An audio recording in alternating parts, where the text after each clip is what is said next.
种进攻我们没有见到，是第一次。比赛现场，外国选手突然在擂台上施展出一招极为罕见的招式。只见他双手撑地，紧接着使出蛤蟆蹬，猛地将中国选手小虎铁英华踹翻在擂台上。这一幕让台下的当地拳迷都惊得目瞪口呆，他们甚至开始认为中国选手在擂台上简直不堪一击，毫无威胁可言。这般情形也让他们笃定自家选手即将赢得比赛，于是对着摔倒在地的铁英华发出阵阵嘲讽的笑声。然而正是他们这一行为，在短短1分钟后就被彻底打脸。来简单介绍一下，此次远赴马来西亚参加比赛的中国选手，他叫铁英华，也就是大家熟知的小虎。此次他受武林风擂台之托来到马来西亚，因为他们此次的对手艾迪是当地赫赫有名的民族英雄，在擂台上一直有着极为出色的表现。小虎初次出国比赛，经验难免不足，有些紧张，但他今天在赛场上的表现却足以让所有人都为之惊叹。很难想象这是一位年纪20多岁的小伙子所能展现出来的实力。再来说说这位马来西亚选手艾迪，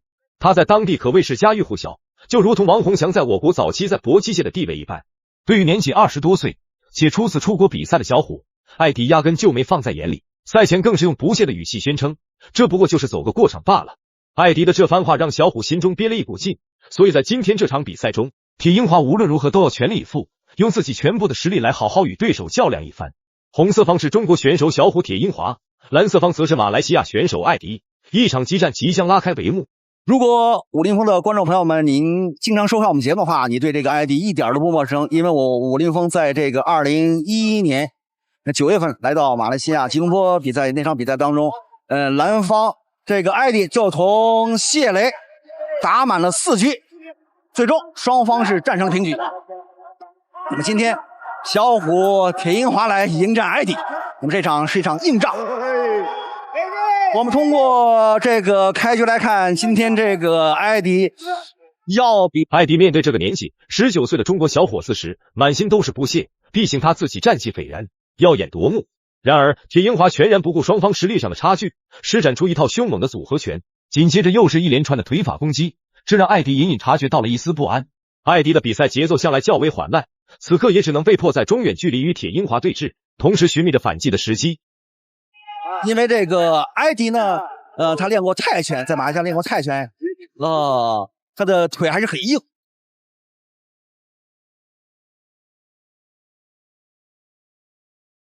这次武林风来到马来西亚的新山市体育馆来举办这次男子67公斤级的这个4人赛，也是 WLF 和这个 CAK 的再度联手合作，目的想通过这种4人赛来选拔出。常言道，拳怕少壮，年龄上不占优势的艾迪，在对阵中国选手铁英华时显得极为谨慎。他深知自己的处境，只采取防守反击策略，不敢贸然与铁英华正面拼拳或换脚，更不会冒险在内围展开较量，毕竟那样做吃亏的大概率会是自己。也正因如此，身为拼打型选手的铁英华在首回合便得以充分施展其恐怖的实力，展露无遗。被压制的艾迪第一次在自己的职业生涯中陷入如此狼狈的境地，照这样的态势发展下去，他被中国选手击倒似乎只是时间问题。尽管他的进攻的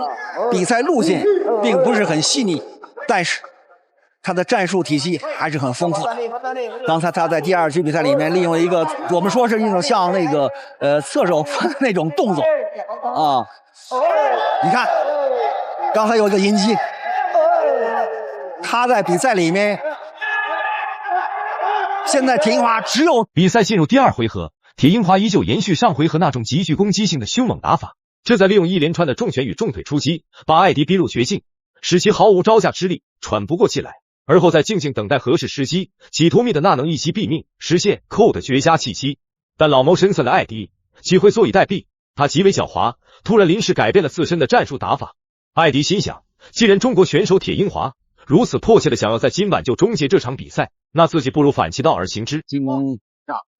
而铁英华在第1局比赛里面，他的这个杀手锏拳法还没有发挥出来，尤其在后手拳。对，哇，这种进攻我们没有见到，是第一次。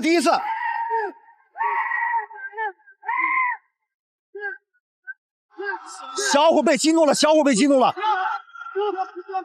若不是铁英华一时重心不稳，便不会因击倒对手这一行为而被扣除比赛点数。好在刚刚那次击倒对他而言最终有惊无险，艾迪即便被中国选手铁英华持续施以各种猛烈攻击，却依然在苦苦寻觅着反击的时机，足见其极具耐心且善于隐忍。一下把铁英华的战术体系打乱了。现在我们看到的现场的观众都在为马来西亚的艾迪呐喊，但是我们看到小虎还是反应很快的啊，马上调整自己的战术，对，利用后手的直拳攻击对手。我们说这就是武松打虎的力量。在第一局比赛里面，我们此时比赛已然迈入白热化的关键阶段，两位选手均毫无惧色，展开了极为激烈的拼拳与换脚对抗，谁都不肯向对方示弱。艾迪心里清楚，若要在这擂台上真正做到彻底压制年纪19岁的中国选手铁英华，自己就非得施展出比铁英华更为凶猛的打法不可。于是历经多次战术调整之后，艾迪逐步强化了自身的攻势，打乱他的这种防守的节奏，你让他占据主动。20 seconds。现在艾迪打得很聪明，我不跟你拼节奏啊，我就是一板一眼的给你。10 seconds。当然，铁英华他这个右膝关节的受伤，此时比赛已然迈入白热化的关键阶段，两位选手均毫无惧色，展开了极为激烈的拼拳与换脚对抗，谁都不肯向对方示弱。艾迪心里清楚，若要在这擂台上真正做到彻底压制年纪19岁的中国选手铁英华，自己就非得施展出比铁英华更为凶猛的打法不可。于是历经多次战术调整之后，艾迪逐步强化了自身的攻势。看到铁英华的进攻节奏要比前两局要快，因为你一板一眼的来给铁英华打的话是不行的，毕竟这是艾迪的主场，他和2年前的进攻的